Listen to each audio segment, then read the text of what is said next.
شخص كان قبل وفاته كان هذا الشخص مقعد، يعني ما بعرف يتحرك، ولكن انت هنا شفت في هذا الشخص في الحلم انه خلاص صار يتحرك عادي، صار يتحرك في الحلم. يعني شخص قبل الوفاة كان مقعد وانت شفته في الحلم ان هذا الشخص صار يتحرك عادي. الرؤية هنا بتذكرنا بمين؟ بتذكرنا بالنبي صلى الله عليه وسلم لما توفي سيدنا طلحة وقتل في المعركة، وربنا سبحانه وتعالى كان كاشف له ما يقع في أرض المعركة اللي هي غزوة شو؟ غزوة مؤتة.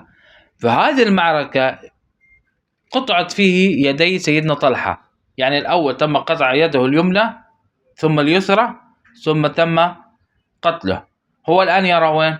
يراه في الجنة يطير بجناحيه. سيدنا جعفر بن أبي طالب رضي الله عنهما لما ذهب إلى غزوة مؤتة أخذ الراية من مين؟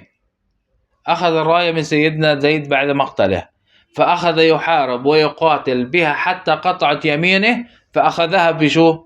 أخذها بشماله فقطعت شماله، فأبدل الله بهما جناحين يطير بهما في الجنة حيث شاء. ولذا سمي سيدنا جعفر سمي بجعفر الطيار أو سمي بذي الجناحين.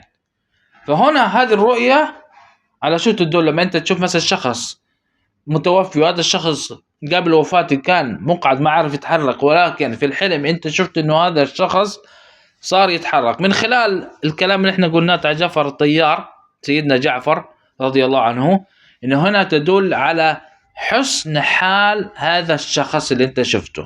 لأنه لما بتوفى مثلا شخص بتوفى مثلا ورجله مقطوعة، ربنا سبحانه وتعالى شو بيعمل؟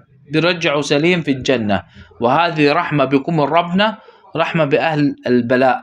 مثل الشخص في الحقيقة يعني بصره بيكون راح منه في الحقيقة، ولكن في الجنة تلاقي انه رجعت بصره.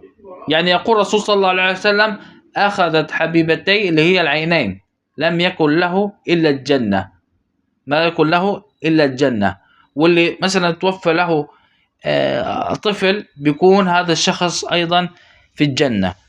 فمن فوائد الرؤى تبشرك، ومن فوائد الرؤى أيضا إنك من خلال الرؤية اللي بتيجي إلك إن هنا أنت تقدر تطمن على حال المتوفي، حال الإنسان اللي غالي على قلبك وتوفى، تقدر تطمن عليه من خلال الرؤية اللي بتجيلك.